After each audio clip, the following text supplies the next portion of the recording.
Assalamualaikum warahmatullahi wabarakatuh. Yang terhormat Bapak Ayan Dinianto MH selaku dosen pengampu mata kuliah Hukum Tata Negara 2.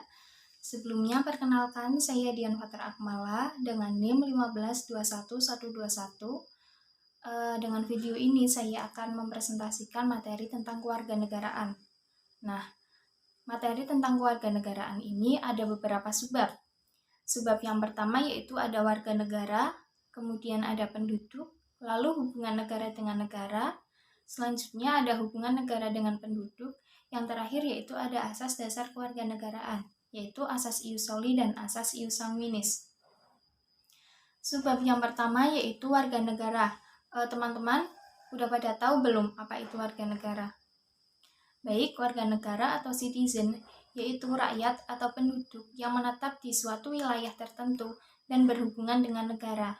Dalam pasal 26 ayat 1 Undang-Undang Dasar 1945, yang menjadi warga negara ialah orang-orang bangsa Indonesia dan orang-orang bangsa lain yang disahkan oleh undang-undang sebagai warga negara.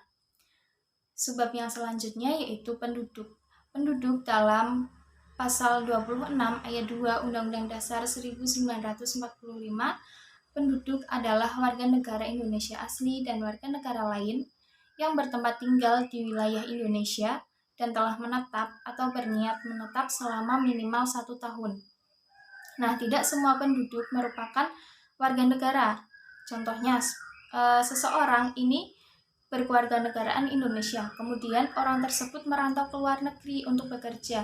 Nah, maka seseorang tersebut menjadi penduduk di mana tempat ia bekerja dan kewarganegaraannya tetap warga negara Indonesia. Sebab yang ketiga yaitu ada hubungan negara dengan warga negara. Warga negara secara sendiri-sendiri merupakan subjek-subjek hukum yang mengandung hak-hak dan kewajiban-kewajiban dari dan terhadap negara. Nah, apa aja sih hak-hak warga negara? Hak-hak warga negara yaitu yang pertama ada pengakuan atau diakui oleh negara. Seperti contohnya yaitu pencatatan di Dukcapil seperti KK, KTP, dan lain-lain. Yang kedua yaitu ada penghormatan atau dihormati oleh negara, yaitu menghormati hak-hak setiap individu. Yang ketiga yaitu ada mendapatkan perlindungan atau dilindungi oleh negara. Setiap warga negara berhak mendapatkan perlindungan termasuk pembelaan diri.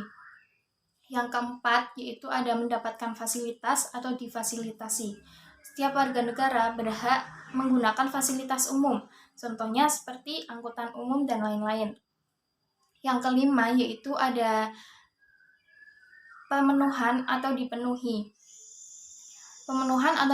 oleh negara. Nah, setiap warga negara berhak mendapatkan pemenuhan kebutuhan dasarnya, contohnya seperti mendapatkan pendidikan. Selain hak warga negara, itu juga ada kewajiban warga negara. Nah, kewajiban warga negara yaitu diakui, dihormati, dan ditaati. Contohnya, setiap warga negara berhak mendapatkan perlindungan oleh negara, juga ikut berpartisipasi dalam politik, tetapi juga berkewajiban dalam membayar pajak.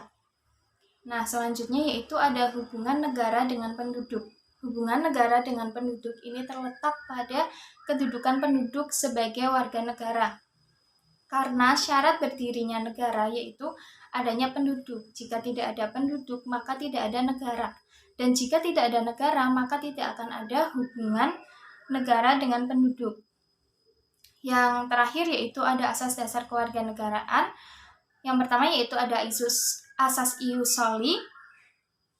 Asas ius soli yaitu asas dasar kewarganegaraan berdasarkan dengan kelahiran atau asas daerah lahir. Contohnya, seseorang ini lahir di negara A dan negara A tersebut menganut asas ius soli, maka seseorang tersebut menganut berkewarganegaraan A.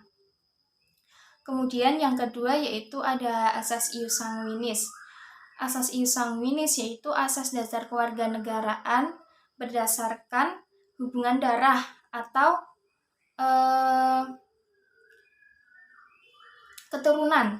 Contohnya, seseorang ini lahir di negara C, tetapi kedua orang tuanya ini berkewarganegaraan D, dan negara D tersebut menganut asas ius sanguinis, maka seseorang ini bisa mendapatkan kewarganegaraan D. Mungkin itu saja yang dapat saya sampaikan, kurang lebihnya mohon maaf. Wassalamualaikum warahmatullahi wabarakatuh.